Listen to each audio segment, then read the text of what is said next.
Hi guys, welcome back to my channel, True Sacred Union. Glad to have you here, and I have Kimberly Fisher here with me, also known as Aria. Aria is her higher self, and the identity that she really identifies with is actually the energies that have been helping her with her cards and so much more. And speaking of that, we are going to talk a little bit about a message that Kimberly has gotten from her higher self for the true twin souls that are here. And we're all going through some kind of major shift. And so I wanted to have Kimberly on so that she could tell us just what that message is. So welcome, Kimberly. Hi, Debbie. How are Thank you? you very much for having me on. I'm doing great. Great. So the energies have been pretty incredible, haven't they? They have been. I really feel like there's been a big shift for me. I've began feeling it in a big way right around the time of the sign changing from Leo to Virgo. And suddenly all of this forward momentum started coming in, with my mission mainly. But right on the heels of that, I started having big shifts in my perspective on my overall journey, which of course I identify with as a twin soul. Perfect. I know. And I'll tell you what, just coming back from Niagara Falls, I could not believe some of the shifts and changes that I've seen, even just in the people that I had connected with a year ago for a workshop. And the changes have been incredible. And I know many people have been going through attunements and alignments. I will go ahead and just say their name again, Sandra and Alan. I know several people, including you, me, and others, that have had attunements with them. And it's like you're right in the middle of the shift, get in alignment with them, or in attunement with them. And it's like it could be coincidence, but I don't think so. So we've got something to talk about in terms of you're getting some information for the true twin souls. Where do you want to start to talk about it? Yeah, well, first of all, I want to kind of define who I believe this message is for. I think that it's most likely for probably a subgroup, a sub-collective group within, which is the overall twin soul collective, which I do believe is actually pretty close to a literal number of 144,000 twin souls. That's how I've received it many times, and it's not really going to resonate. This message is not going to resonate with everyone. And so first of all, I want to just say blessings to every single person who's on an ascension awakening journey, whatever is your specific they just said roll call in my head for some reason instead of whatever's your specific calling. But like, we're listening to a roll call, and there are subcategories, just like in any battle. There's a battle being fought here, and there's different kinds of warriors that have different purposes. There's your, like in a regular battle, you've got your ones that are on the horses, and you have your, the cavalry, and you have your infantry, and you have, you have your airplanes, you got your fighters and your bombers and everything. So we all have kind of like these different, we chose before we came here to be kind of a group that would have and serve a certain role. The overarching idea of having a divine union type of what you have coined catalytic heart awakening journey, that's a pretty large overarching theme. And within that group, there are subgroups. And so the reason I bring this up is because I know that a lot of us who are on this journey have struggled, no matter which part of that journey you're in, because there is so much information out there, and you're resonating with some of it and then you're not resonating with others. And then sometimes pretty significant doubts can come up because you see other people who identify with this overarching divine union journey of ascension, and yet their journey is telling them one thing that's really quite opposite of yours, and it can cause some doubt. Also, we are under attack, and so there's basically what I would say, as in, because it's spiritual warfare, there are dark entities that have also utilized this, different factions or different groups, and then inserted some in there that are really of a darker nature, masquerading as on a experience of awakening. And so then that just kind of muddies the waters a little bit more when you're listening to messages out there and trying to find your truth. So I want to kind of define that I do believe what I'm receiving here, there's a pretty good amount of us who are really on this kind of lockstep journey, and we're all going to be experiencing, we have been experiencing the same kind of things, but this message is for those. So if you are listening a little further and you don't resonate with this message, it's perfectly fine. But those of you who do, I think you really need it, because I know I did, and I've gotten these from bits and pieces in different places, as well as channeling from my higher self.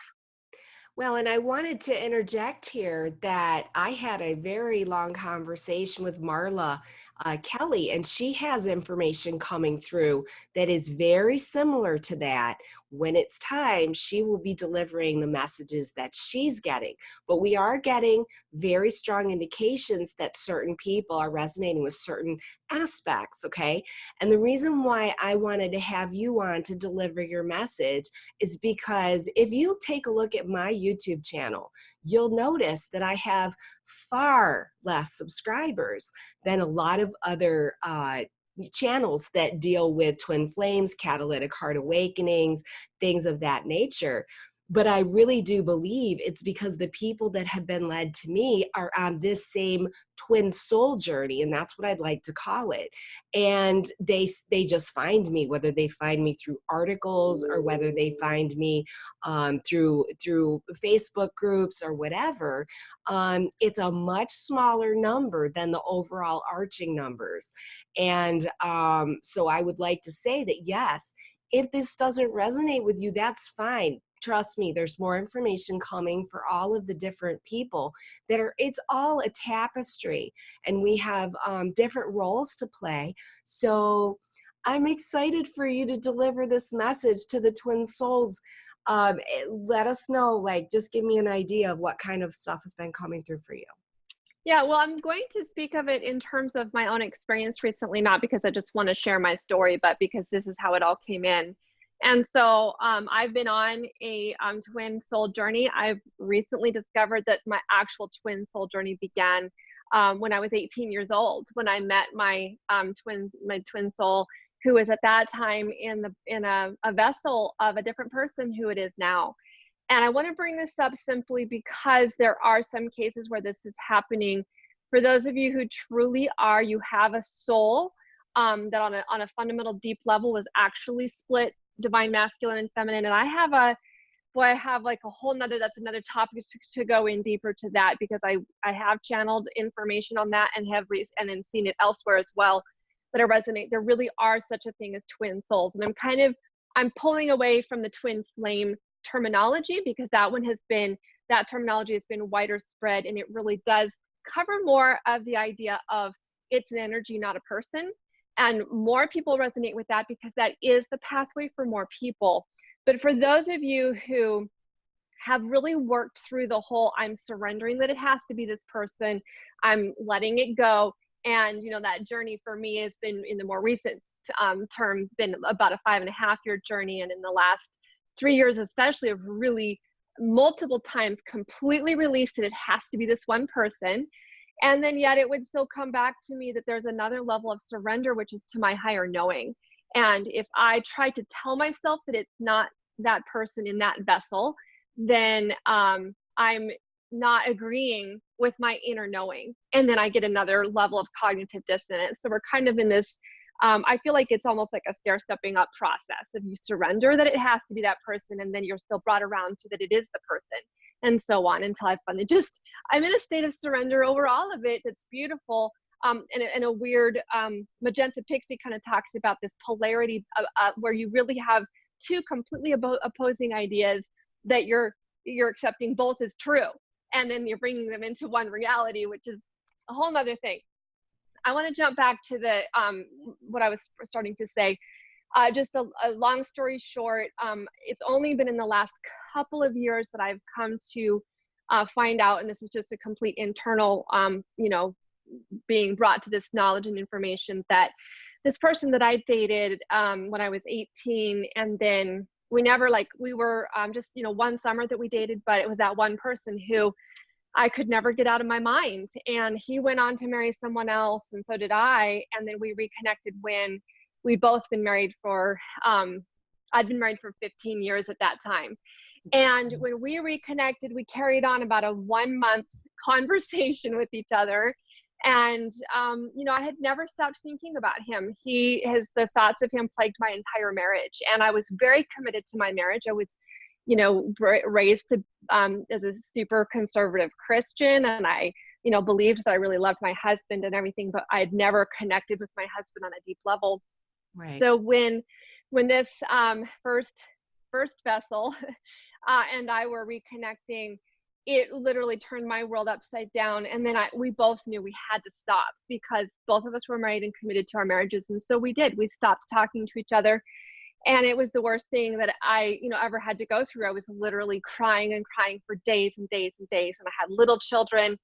And finally, I couldn't even keep it in any longer. And my husband, who was completely oblivious to anything, in connection with me, because we never connected on a deep level, I finally ended up breaking down in front of him and telling him what had happened.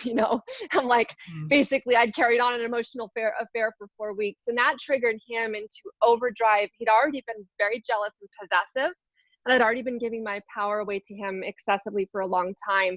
And then it went into overdrive. And so for the next 3 years, our marriage became a living hell. And as I tried to hold it and hold it and hold it together, I finally got pushed to the point where I had that epiphany of like, I'm going to die if I don't get out of this. But in the meantime, the initial twin soul committed suicide.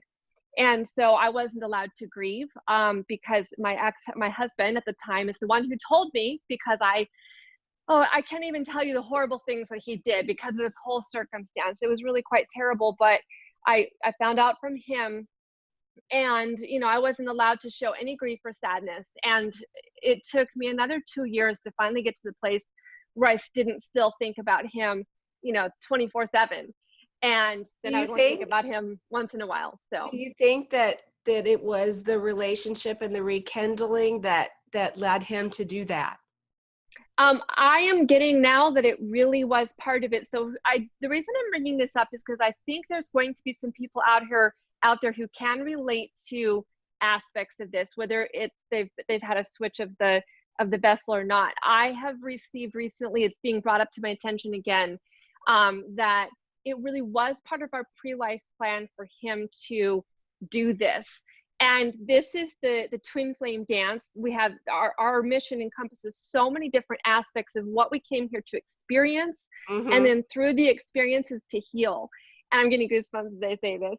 So,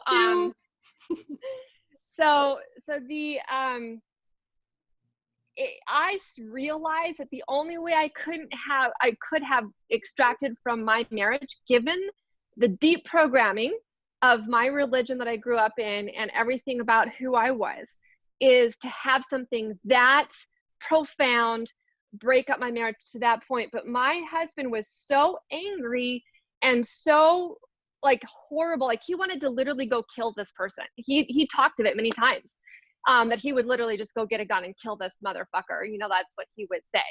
And so I got, when I was channeling this higher self of my twin, who's now in another vessel, we planned it this way, for a number of reasons, to help me get out first, because that dynamic, if that vessel had come forward and, like if I had just pulled out of the marriage finally, and then we ended up finally getting together, the dynamic would have been so difficult for our children. Right. That it just wouldn't have been healthy. And then there were other layers of things that he is dealing with. Like he dealt with some serious deep entities and demonic crap that I am not even fully aware of. Like I'm more just being told that he was, and I got a sense of it. Interestingly, I have a friend of mine, a mutual friend of this initial vessel and I, that he and I have reconnected a number of times over the last few years.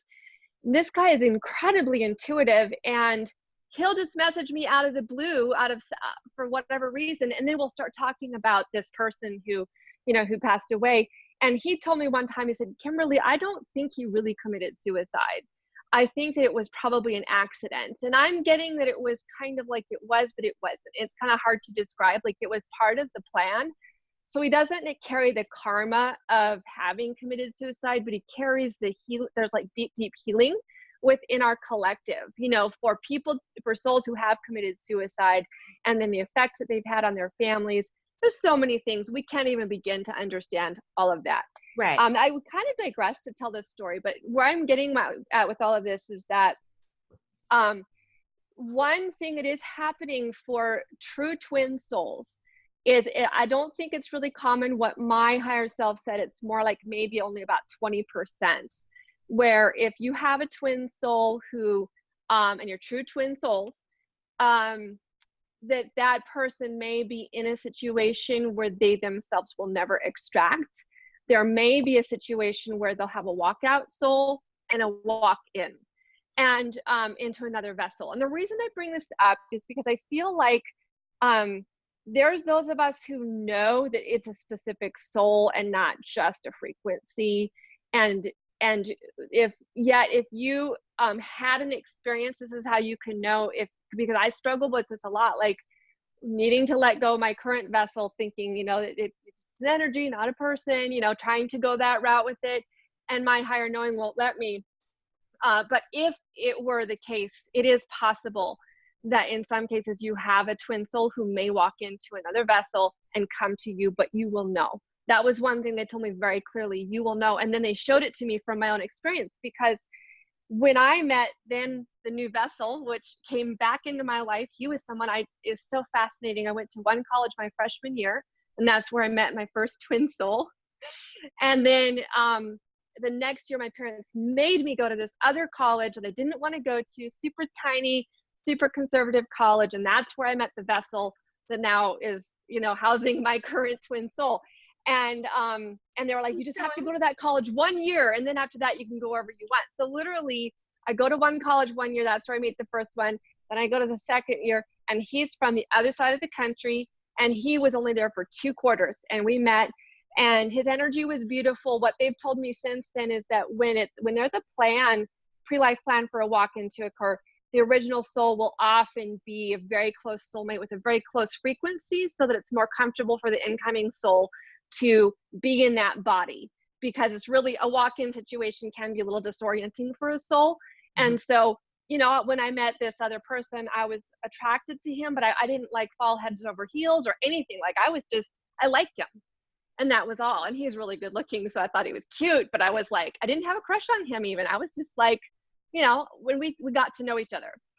So fast forward to after my first vessel committed suicide, and I'm like just reeling from it. And finally, my marriage is falling apart, continuing, even I tried so hard to hold it together. I finally, have that epiphany moment. And then the marriage ended up, going away. And I was on my own. And then I had a new job up in Alaska, and I was there for only 2 weeks. Literally, my boss said, you're going to start work on such and such a date, which happened to be a lunar eclipse. That date kept changing of when I was going to start work. And then it actually was the first day of a lunar eclipse. 2 weeks later, on the day before the solar eclipse, out of the blue, here comes, I see a message on my Facebook, not a message, just a post on my Facebook from this person that I knew in college that I hadn't seen in 20 years. And he was in Anchorage where I was. And I was like, oh, cool. So I messaged him and we met up, and then, well, one thing led to another, and we had a major twin flame connection that was mind blowing. And both of us were just like, what the hell? So that's when I got into this other, a whole nother level of twin flame journey, but I was already beginning to waken up. There was so many things I could go on and on. So since, and of course, that's been 5.5 years ago, I won't go into any more details. It's the same as everybody else's story, where you're waking up through this process. You're just becoming, through a slow and agonizing process at first, you're becoming a whole new person. You're discovering who you are and all of that. So that's what continued on since then. And so I just want to fast forward to right now, the present, and what's coming through to me, and why this is all relevant to the story I just told, which is that in my most recent kind of, well, let's say for the last 2 years, my twin and I have been in contact. We've been in contact pretty much all of the 5.5 years, except for chunks of time. And we would have like about a 6-month period of time where he was literally shoved me away, and I would never push incessantly, to make it keep, I wouldn't bug him. So I would back off, and we would have zero contact for like 6 months, 2 different times for that period of time, not a word, had no idea what's going on with him. And then it turned out like during one of those times, the universe was like totally giving him a major kick in the ass, shaking his life upside down, but still not pulling him out of his karmic, bad situation with his karmic marriage. So within the last 2 years, however, we have begun to develop a friendship that, in spite of, because I did some crazy things, that 5.5 year period, there was a few crazy, I pushed. Of course, this is how we're guided to do, to push, and that's part of the twin flame dance. So all that shit happened. Sorry for the words. And then, then we developed it because I had grown so much. I was capable of holding the energy and within balance, and it was strictly a friend. It's only been as friends, and there's never been any kind of flirting or anything like that, because that just didn't feel like comfortable territory for both of us, so it's just as friends. And we have so much, of course, in common as friends, developing a friendship, but it still hasn't ever been just like talking a lot. It's just like bits and pieces, and every now and then more of a longer conversation. So within the last starting in about June, though, all of a sudden he just goes dark on me. And if I really push, if I send, a couple messages or say, hey, what's going on? He will respond. So it's not like just an absolute cutting me off, but it's extremely noticeable given our current, where we were at. And I was just like, oh, I'm so done with this. I cannot keep holding on to this. This is, hurting me. And so I went through one more cycle of this whole, I've got to let him go. And I was just, I was out dating other people, and I met another guy, and this other guy was like, at first, for the first 2 weeks, I was like, oh my goodness, I really actually have chemistry with this other person. I didn't think that could happen, And so I was really out there and pushing, him out of my mind. I don't need that. It's an energy, not a person. Right. And I went through that, and then but I could never, you never, even though you were trying to tell yourself that, I could never completely let go of that deep knowing. And yet I was still pushing it aside. And of course, when I do that, I'm also not talking to my higher self. I'd really, for the last couple of years even, I haven't done a whole lot of interacting with my twin in the 5D. I got tired of it. I mean, I've been on this journey for 5.5 years. I really wanted to live in reality and not just be up in la la land, Right. And so what happened in the meantime, I've been getting into major mission in the last year, especially, which is like literally manifesting in physical form. So what was happening was, all of a sudden, I really began, the guy that I dated for about 5 weeks total, but was really only dating about 3 weeks at that time. I just, can't do that anymore. And I let that go. And that was aside, and just focusing on my mission and other things. And then all of a sudden I started getting this really strong feeling like of listening to and finding, messages. And so I'm on YouTube, and I'm looking at all kinds of different readers, partly because I'm, working to find people who might want to be interested in my new tarot deck, so was one reason I was looking at all these different channels. But in that process, I did run across 2 or 3 who really resonated with me. And like yours, they don't have a large following, like maybe, 3,000 to 5,000 subscribers at the most. And which I think is indicative of the fact that they're not speaking to the large majority. They're actually speaking to a subset of us who are on a twin soul journey, and that I resonated with their messages. And just in short, that got me back into really absorbing and kind of integrating all of these different layers of things I've come to so far. And I have this stronger and stronger feeling of that I'm really union is about to occur. Okay. I don't know for sure, like I don't have physical knowledge of what's happening in his life, but from what I'm channeling and from what I'm getting everywhere else is like it's like shit hit the fan, and the karmic situation is completely ending. And that's why the silence is going on. And it really does, from a logical standpoint, make sense. But I know I can't, like I'm not hanging on to that either. But what is coming in is just this feeling that I can't deny of that. And then along with that, just this really importance of like it was the right thing. I was actually following my guidance to pull back, in June and July and put all my energy somewhere else. My energy's on my mission, and even as much as completely letting him go. So I wasn't thinking about him all that much. And I was into someone else for a while because he needed to feel my energy pull back. You Right. can't fake that. You can't try to pull your energy back, but if you're still thinking about it, your energy is there. And so, I was following as I was guided. I'm bringing that up again because some people, I've heard some messages who some people, because that's their experience, they'll kind of get after you and say that you're, being a bad twin soul, twin flame, if you ever abandon your twin and get involved with someone else. And that may be the case for them, but I don't preach that message to other people. Everybody's following their own guidances that need to be followed. Right.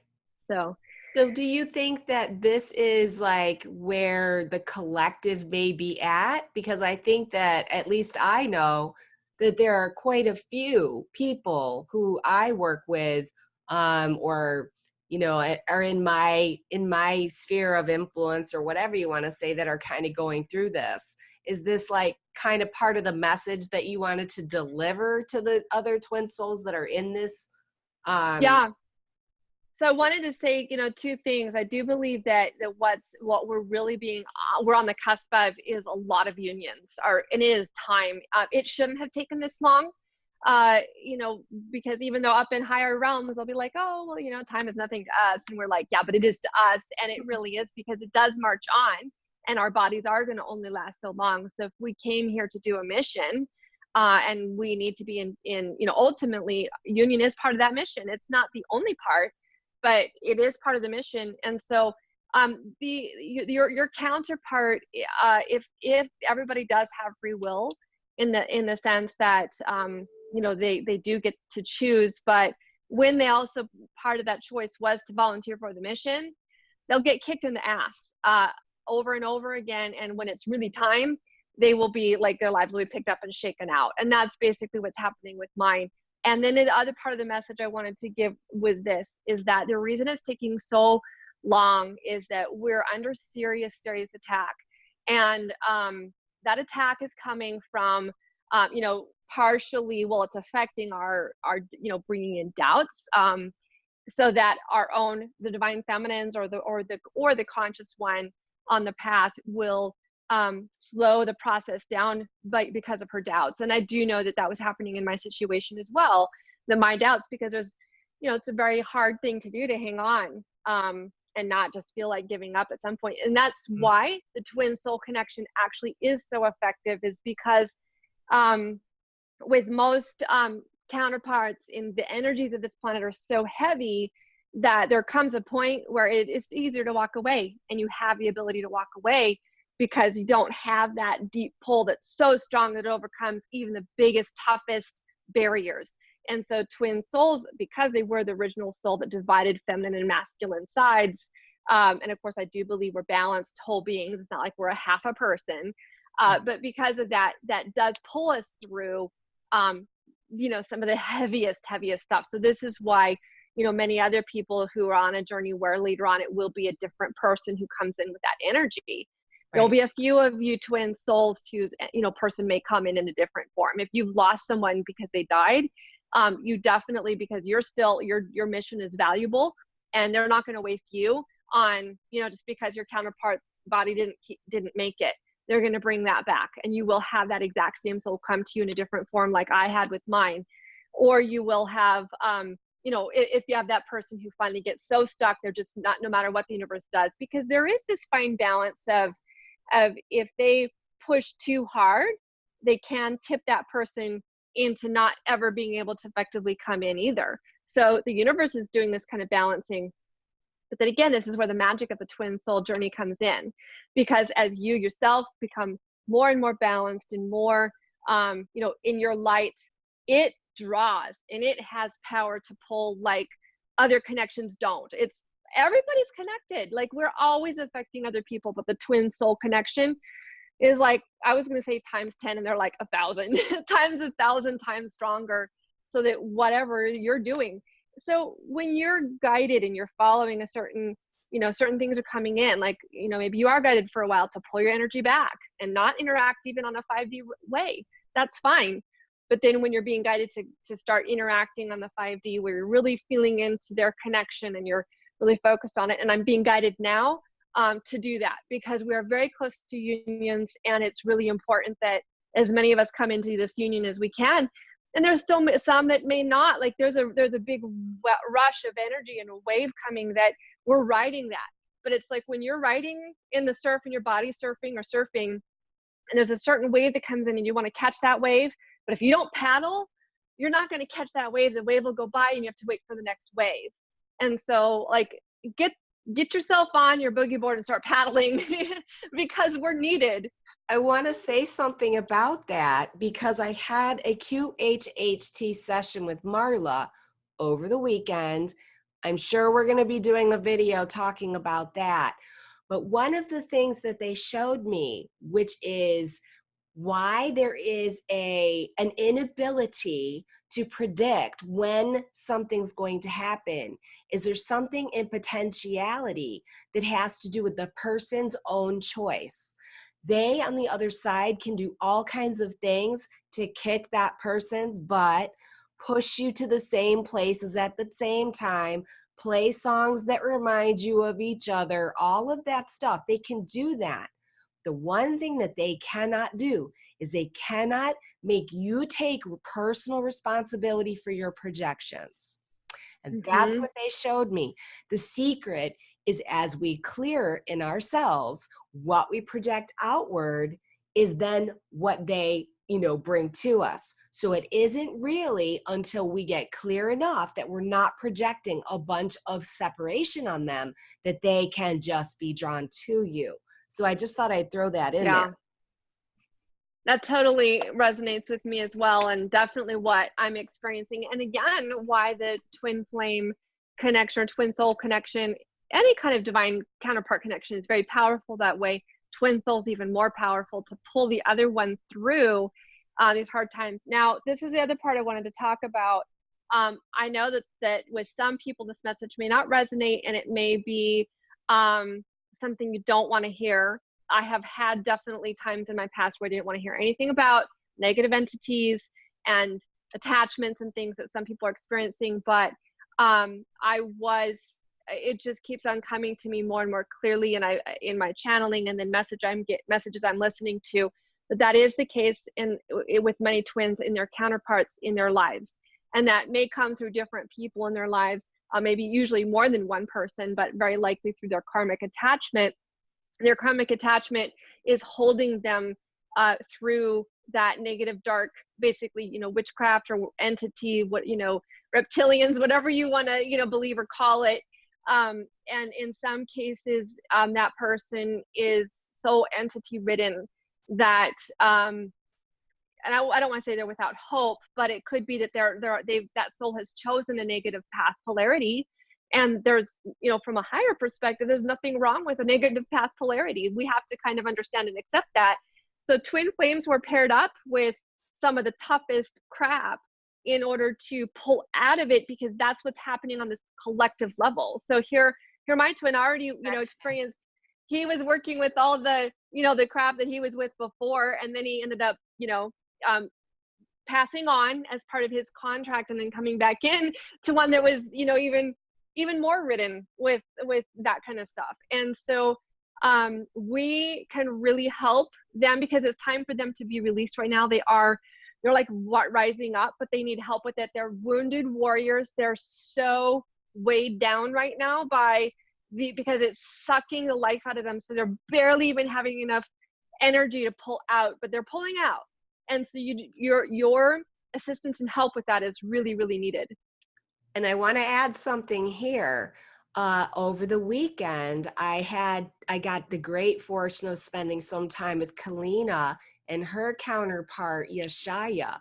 And one of the things that Yeshaya was saying is that those dark energies that go way, way, way back, they have converted to the light. And that has happened pretty recently. So what's happening is, and I'm chilling on this, is that we still have people who are living out these projections, but the really good news is there's no dark energy behind it. So they're still living out the programming of it, but it's not quite as intense for them. All right. Hmm. So that's something that may explain why this won't continue much longer. We're at Right. 60, he was saying 64% light quotient right now. That's pretty darn good, as in Yeah. my, Yeah. Absolutely. And we're and that light quotient just keeps rising and rising. right. So yeah, that one of the things that I did get is to, like, you in the case of my situation, his karmic situation, she's doing witchcraft in another timeline, in another lifetime, specifically for, and then it's having an effect here. So she's not out, in a coven and that kind of things, right? Whatever, right now, but she, in another lifetime, voodoo or whatever it is going on.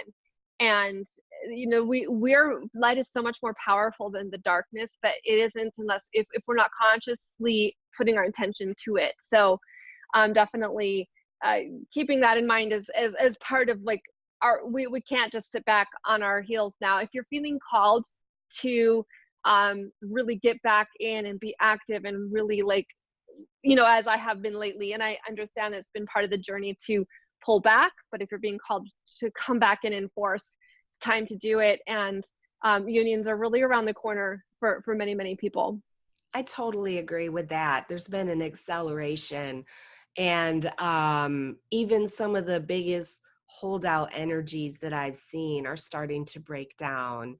And it's really good news. So that's really the news that we wanted to deliver to the Twin Soul community. And I'll tell you what, this influences all sacred partnerships. And because what ends up happening is that lead energy, the way shower energy, that goes into the collective and is accessible by all others. So Right. it really doesn't matter what dynamic you are coming from. In terms of relationships, the twin soul mission was literally to come back into its inner balance between the feminine and masculine. And interestingly enough, I'm going to be doing a little bit of a video coming up about this, and that is Atlantis and what what I learned about in Atlantis with the service to self and service to others. This is the divine feminine and masculine needing to come into balance. So the first thing that has to happen for our world to return to this balance that we've been lost for what, 30,000, 60,000 years, is for these twin souls to come into their own balance, come together with that energy of self, and be drawn and take away all the karma that was created when self decided to step away from self and go chase off other selves and create all kinds of chaos in the force. So that takes place first. But guess what? Then that heals so much of the karmic wounds that are in those templates for all the other people who wish to experience that loving relationship and union with other people. So this is really good news for everybody. If you've made it all the way through this video, even if you're not on that twin soul experience, hopefully you're taking away some really important messages. And here, Kimberly, this thing that she delivered to me, which I thought was so fascinating. You only told me recently. I mean, I only kind of got the feeling recently that you discovered that first soul that you had been so close with that committed suicide was actually the embodiment in your twin now. Because when I met you, you really didn't express I that. didn't You just, know. I it was something I received about 2.5, almost 3 years ago, and then it seemed so strange. I just kind of, I was into it for a little while, and then I just kind of brushed it aside and focused on the present. And it's being brought back up to me right now for a reason. right. I just want to say that in that first time that I was just, like, got a download that this was the case, and I was just like, what? That's so weird. But then it made sense because energetically, I totally feel it energetically. Because I was even kind of like, I've experienced almost my whole life this, frustration of being so, like, feeling so much connection with this one person that I couldn't have. And so I'm really healing a lot of this feeling. And actually, a lot of twins are, because we've had many lifetimes of unrequited love, and a feeling that we can't have what we really want as far as love, because I had it with this one person for 20 some years, and then now more recently for 5 more years with another person who's just, it's always with you. And there's part of me that's like, oh, it's just too much. I just want to be free, you know? That's part of that healing process, and I But know it's that Marla right. had mentioned something about that in, gosh, just something real recently that I read, and I don't get to read a lot of stuff, but I notice the stuff that I'm reading is like really spelling this out, and that's exactly what we're dealing with, is healing that unrequited love. Yep. And that's different. It goes different for different people. We've got a whole bunch of different templates out there in Twin Soul. I think that's why there's so Right. many, because there's so many different aspects that needs to be covered. But I thought it was extremely interesting and wanted to bring you on to talk about the message that you received, and also that incredible truth that you can literally have that person walk in. And I want to add Yeah. one more thing to that, and that is, for those of us, I feel I'm getting walk-ins myself. In other Higher words, aspects of your higher self coming in and as a walk-in kind of experience. Yeah. absolutely. Oh, Yeah. I wanted to say too that Aria told me, she said walk-ins are far more common than we think they are, and it's actually like it's as common. I mean, like it's just a thing. Oh, this soul is done with what they wanted to do, when that vessel, so they're going to vacate it, and another soul can come in and continue on, with their lessons and the things they're learning and what their mission is. So it's not as uncommon as we think it is. And I I get wanted to tell you about this is really cool, okay? Because I didn't tell you this. This just happened last night after I was talking with you. that. Okay. So again, this whole thing about the prior, twin soul vessel has been coming into my forefront for whatever reasons. I'm not sure, for about the last week, really. Mhm. And I was thinking about it again last evening when I was on my hike. And then in that thought, I was thinking about this other person, the friend that we had in common. His name is Craig. And I just thought about Craig, and I haven't heard from Craig in a while. And then I come home in the evening and I'm sitting around and Craig messages me out of the blue, Oh right? my And God. I said, oh, it's so funny that you're messaging me today, because I was just thinking about you, and I was thinking about you because I was thinking about, this person. I should have just said his name to begin with. His name is Robert. It's just easier he's passed on anyway. So, about Robert. And so, uh, and it was actually confirmation for me, because what I said to him, I said, I was thinking about Robert's death, and I said, did you ever take a look at his gravestone? Did you ever see his gravestone? And Craig said no. And I said, so now Craig doesn't believe like I do, so I don't say all these things to him, but I just mentioned to him, I said, so take a look at it. And I sent him a screenshot of the tombstone, because when I first received this information that this switch walk-in had happened, it made me, this is 3 years ago, made me do a lot of research and looking back and reminiscing about Robert, and then researching finding what I could. I found some beautiful tributes to him online from different people who knew him and things like that. And then I also run into his tombstone. And his tombstone was literally a direct message to me. And now this is the confirmation what Craig said, because I sent it to Craig, and Craig goes, "That's amazing! Like, who puts that on their gravestone?" He said, "But you know what? I wouldn't be surprised if Robert planned that before he died." Now, this is what I got last night when I was on the mountain, and this is why that was an absolute. Actually, Craig didn't say probably. He said, "I'll bet Robert did." So this is what I had just gotten the mountain that before. Okay, so there was this period of 1 year from the time Robert and we actually met in person and said goodbye, because we were just like, we've got to stop this talking to each other. He lives like 3 hours away. We hadn't seen each other in 20 some years. So we met and we said goodbye. We didn't do anything, like we were faithful to our partners in the fact that we weren't like physically involved with each other. And Right. we talked for several hours and then said goodbye. And that was almost the last time I saw him. But a year later, on October 31st of all things, Halloween, I was down in the town with my husband, and I were down in the town where Robert lived, and we were walking through town, and it was Halloween, and there was like the businesses were doing the whole thing for Halloween. And almost at the end of the street, here comes Robert with three of his friends walking toward us. And Todd, my husband, knew what he looked like from pictures. And Right. and I just, all I could do was just stand there. Todd's holding my hand, and I'm just looking at Robert, and all I could see was hi. And he says hi to me, and we pass each other by. 1 month later to the day, on November 30th, the last day of November, he committed suicide. He committed suicide 1 month later. So what they were telling me last night is that Robert had gone through a major, major, major, major awakening in that last year of his life. He checked himself into, now I talked to him one time from the time in that 1 month period, I talked to him one time, 6 months in to that period of time after we had met and separated.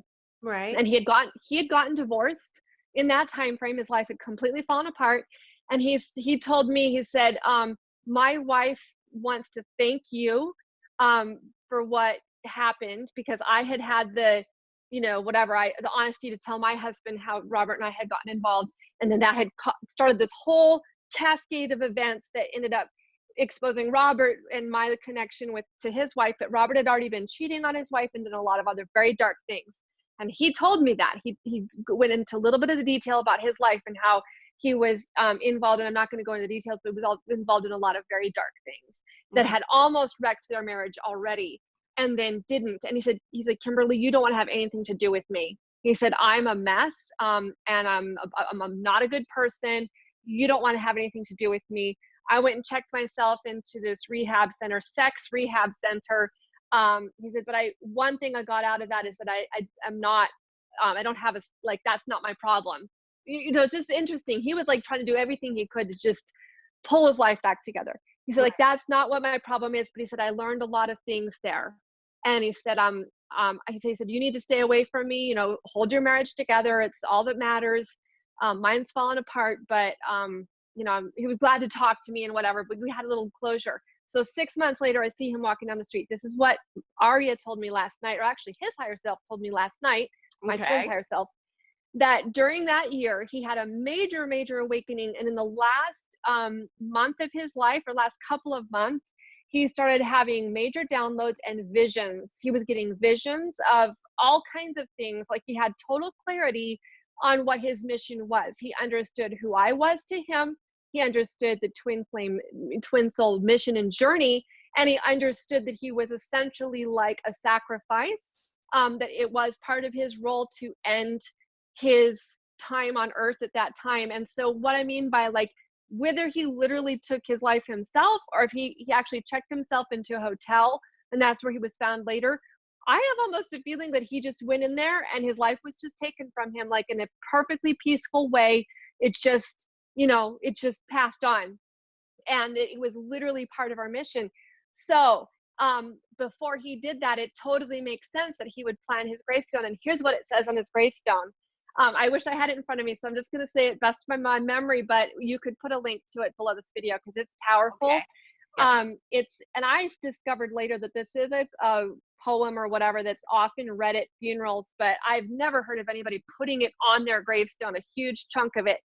And he goes something, and it's like this cardinal, people will know it, and it's common, I guess, but this cardinal wrote this, and he talks about death being, think of me as you always thought of me. I am still me and you are still you. Let's, laugh like you always did, and let my name still pass your lips like it ever was.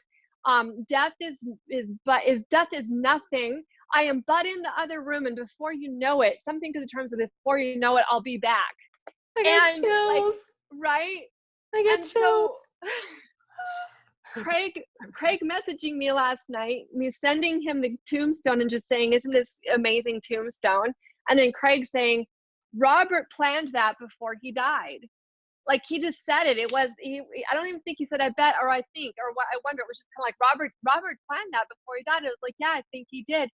And that really came through to me, because before I thought, well, he said it from he influenced a family member to give me that message from Beyond the Grave, but he actually did put that on there because he knew that he was coming back. And I remember after he died, I would just, for the next couple of years, I would think all the time about wanting to just, I said, you're thinking, I sure hope there's an afterlife and that I can be with him in the afterlife and that I could see him again. And if only, and I had no idea that, I'm literally living an experience where when I come together with my twin soul, that's still him. And I don't know how much memories he'll have of that. Like, coming into the new body, he may not. One thing that does happen with the walk-in situation is they take on, they still have all the memories of their life as that soul before the soul came in, because your memories are stored in your physical form, and then the soul also can, have that. And so they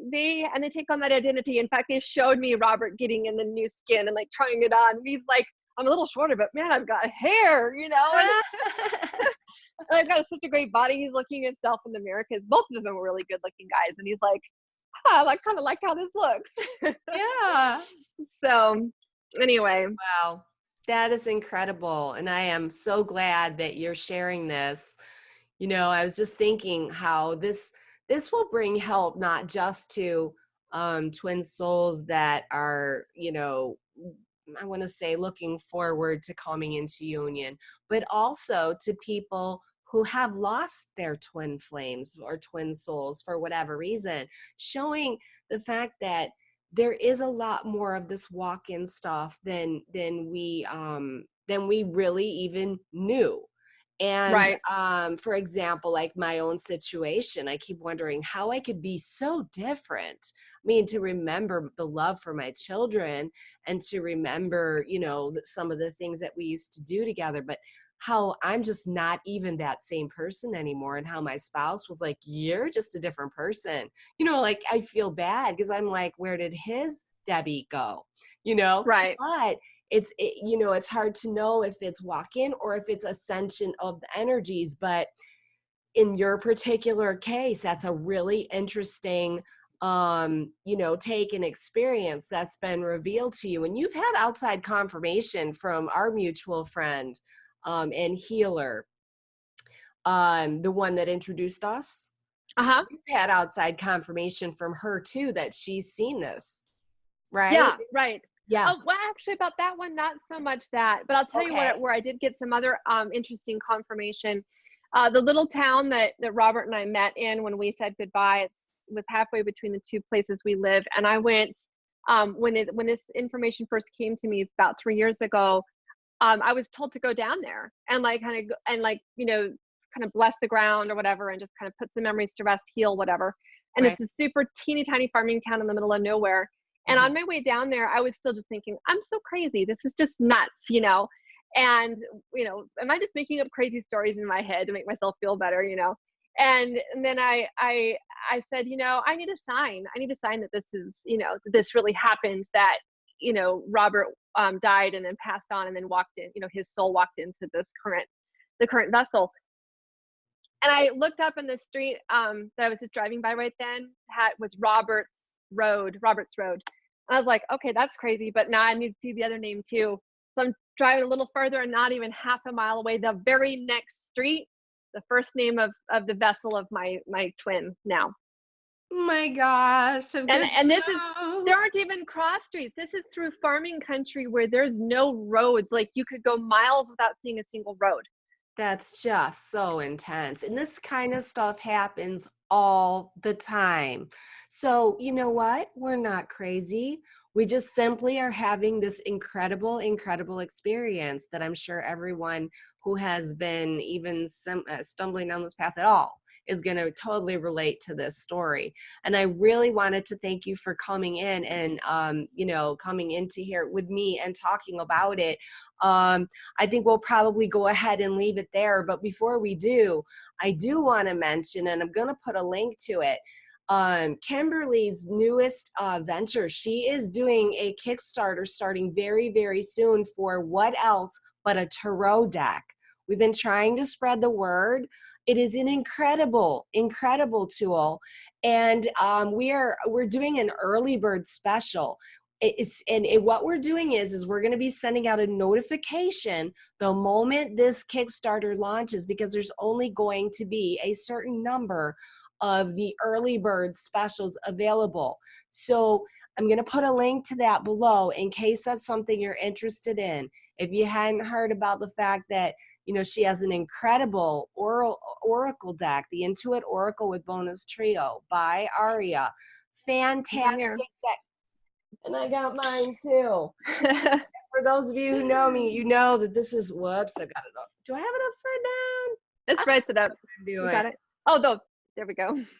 Sorry. Yeah. For those of you who know me and know that I do the card thing. Oh my God. So, anyways, she is coming out with a tarot deck, and she's already gotten so much of it. It looks like she's. I guess you're. Oh, there you are. There. That's my daughter saying I need to pick her up. So yeah, it's time for me to Okay. go. So All right. Well, bye. we're gonna say goodbye now, and thanks so much for joining us. Bye. Bye. Bye.